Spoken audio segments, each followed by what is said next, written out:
శ్రీకృష్ణ పరబ్రహ్మణే నమః. అరుణాయ నమః, అచలాయ నమః, రమణాయ నమః, రామకృష్ణాయ నమః, శ్రీదత్తగురుభ్యో నమః.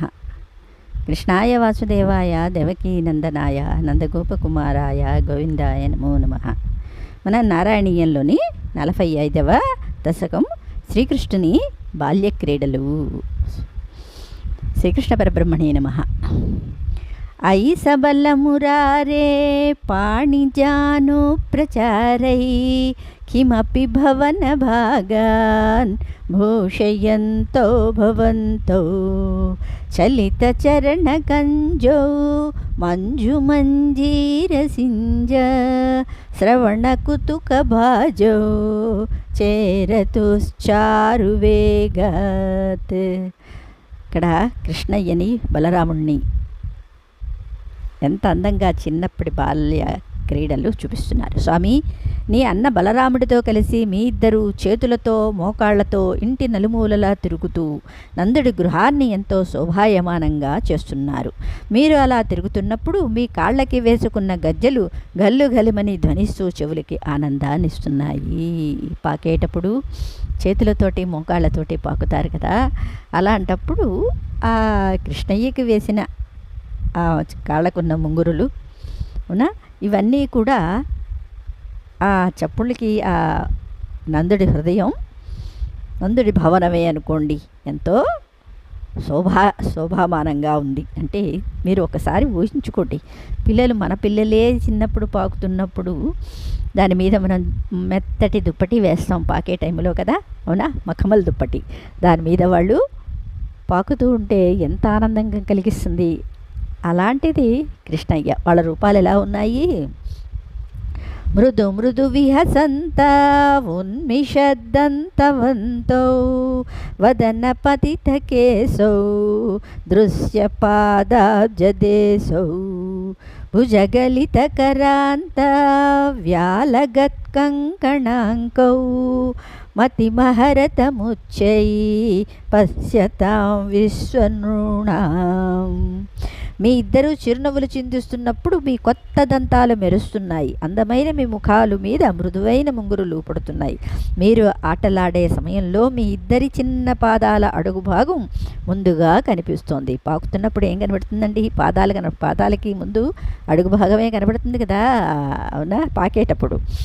అలాగే మీ భుజాలకి వేసిన కడియాలు జారిపోయి మణికట్టు దాకా వస్తున్నాయి. అలా సుందర రూపంతో ఆడుకుంటున్న మీ ఇద్దరు చూసే వాళ్ళందరినీ ఆకర్షిస్తున్నారు. అనుసరతి జనౌఘే కౌతుక వ్యాకులాక్షే కిమపి కృత నినాదం వ్యాహసంతో ద్రవంతో వలితవదన పద్మం పృష్టతో దత్తదృష్టి కిమి విన విదదాధే కౌతుకం వాసుదేవ. స్వామి, మీ ఇద్దరు నందగోకులంలో సంచరిస్తున్నప్పుడు ప్రజలంతా ఎంతో ఆనందంగా మీ వెనకాలే వస్తూ మిమ్మల్ని పొదివి పట్టుకోబోయేవారు. అప్పుడు వారికి నీవు చిక్కకుండా అస్పష్టంగా మాట్లాడుతూ నవ్వుతూ తుళ్ళుతూ తప్పించుకుని పరిగెత్తేవాడివి. కొంత దూరం వెళ్ళి అందంగా తల తిప్పి వారి వైపు చూడగానే నిన్ను వెన్నంటి వచ్చిన ప్రజలు ఎంతో ఆనందాన్ని పొందేవారు. పరమాత్మ దృష్టి పడాలి కదా మన మీద, ఎంత ఆనందం కలుగుతుంది అది. ధృతమధపతంత ఉద్ధితో లిప్త పంకౌ దివి మునిభిర పంక్తై సస్మితం వంద్యమానౌ ధృతమధ జననీభ్యాం సానుకంపం గృహీతౌ ముహురపి పరిరబ్ధౌ ద్రాగ్యువాం చుంబితౌ చ. వేగంగా నడుస్తూ పరిగెడుతూ మధ్య మధ్యలో మీ ఇద్దరు కింద పడి ఒంటికి బురద అంటించుకున్నప్పుడు పాపరహితులైన దేవఋషులు మిమ్మల్ని చూసి చిరునవ్వుతో నమస్కరించేవారు. అంతలో మీ తల్లులైన యశోద, రోహిణి అక్కడికి వచ్చి మిమ్మల్ని ఎత్తుకుని ఎంతో ప్రేమతో మీ మీద ముద్దులు కురిపించేవారు.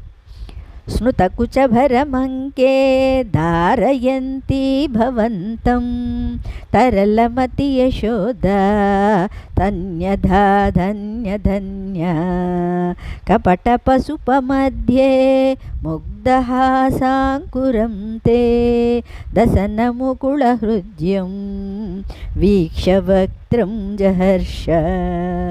ఓ కపట గోపాలుడా, యశోదాదేవి నీకు పాలివ్వటానికి నేను తన ఒడిలోకి తీసుకున్నప్పుడు నీ వదనార విందంలో మెరుస్తున్న చక్కని చిరునవ్వు, వచ్చి రాని చిన్న దంతాలు చూసి ఎంతో పరవశించిపోయింది.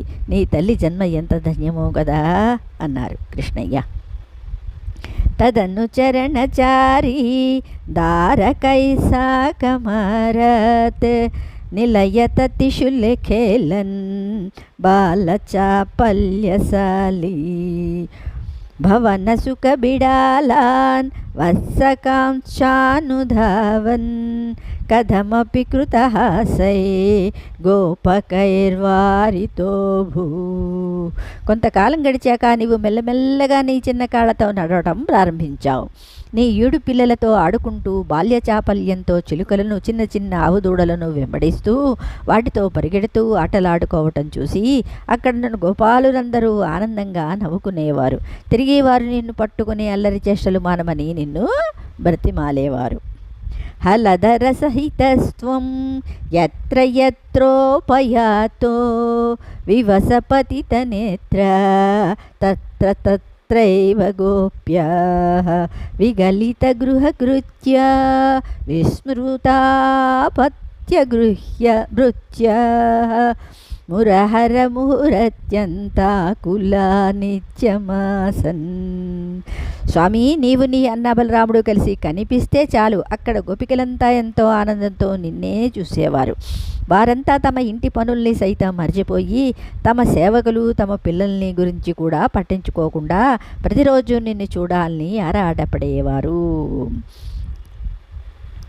తత్ర తత్రైవ గోప్య విస్మృతాపభృత్య అన్నారు కదా.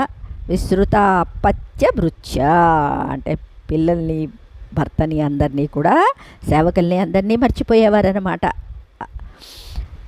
ప్రతి నవనవనీతం గోపికా దత్తమిచ్చన్ కలపదముపగాయం కోమలం క్వాపి నృత్యన్ సదయ యువతిలోకై అర్పితం సర్పిరస్నన్ క్వచన నవ విపక్వం దుగ్ధమప్యాపిభస్త్యం. నిన్ను చూడాలని ఎంతో తప్పించేవారు గోపికలు. అప్పటికప్పుడు పెరుగు చిలికి తీసిన వెన్న కోసం నీవెంతో ఉబలాట పడేవాడవు.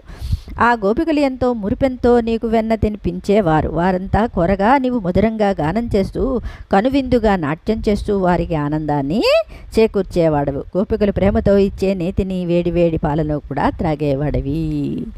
అంటే కృష్ణయ్య ఆ వెన్న కోసం గోపికలు చెప్పినట్టుగా, వాళ్ళు చెప్పినట్టుగా నాట్యం చేయమంటే నాట్యం చేసేవారు, పాడమంటే పాడేవారు, ఏదైనా పని చేయమంటే చేసేసేవారు. ఇవన్నీ కూడా ఎంతో మధురంగా ఉండేవన్నమాట. మమ ఖలు బలిగేహే యాచనం జాతమాస్తాం ఇహ పునరబలానాం అగ్రతో నైవ కుర్వే ఇతి విహితమతి కిం దేవసంత్యజ్య యాచ్యాం దధిఘృతమహరస్త్వం చారుణాచోరణేన. హరస్త్వం అనమాట దొంగిలించటం. పూర్వం వామనావతారం ధరించినప్పుడు బలిచక్రవర్తి దగ్గర చేయి చాచావు. ప్రస్తుతం ఈ అవతారంలో ఈ అబలల అంటే గోపికల దగ్గర చేయి చాచకూడదు అని నీవు నిశ్చయించుకున్నావా స్వామి? వారిని యాచించటం మానేసి వారి దగ్గరున్న పాలు, పెరుగు, నెయ్యి, వెన్న ఎంతో అందంగా దొంగిలించటం ప్రారంభించావు. అంటే ఆ దొంగతనంలోని గోపికలు ఎవరూ కూడా బాధనే అనుభవించలేదు. అయ్యో పోయిందే అని బాధ లేదు వాళ్ళకి. కృష్ణయ్య ఆ చేష్టలను చూసేవాళ్ళు తన్మయత్వాన్ని పొందేవారన్నమాట. తవ దఘృతమోషే ఘోషయోషా జనానాం అభజత హృది రోషో నవకాసన్నశోకః హృదయమభిముషిత్వా త్వా హర్షసింధోన్యధాస్త్వం సమమ సమయ రోగాన్ వాతగేహాదినాథ. ఇలా నీ మధురమైన బాల్యలీలల్లో భాగంగా వారి ఇళ్లల్లో పాలు పెరుగు నెయ్యి దొంగిలిస్తుంటే ఆ గోపికలకు మాత్రం నీ మీద కోపం కలగలేదు. ఎందుకంటే నీవు వారి మనస్సుల్ని కూడా దోచి వారిని ఆనంద సముద్రంలో ముంచావు. ఇక వారికి కోపం బాధ ఎందుకుంటాయి? ఇలాంటి గురువాయూపురవాస నా రోగాలన్నింటినీ నిర్మూలించు అన్నారు. అక్కడ మనస్సే లేకపోతే ఇంకా కోపము, మోహము, లోభము, మదము, ఆశ్చర్యము అవునా ఎక్కడ ఏముంటాయి? మనస్సంతా కృష్ణయ్యే నిండిపోయి ఉన్నాడనమాట. శ్రీకృష్ణ పరబ్రహ్మణే నమః. తర్వాత శ్లోకాలు ఒకటి చెప్పుకుందాం.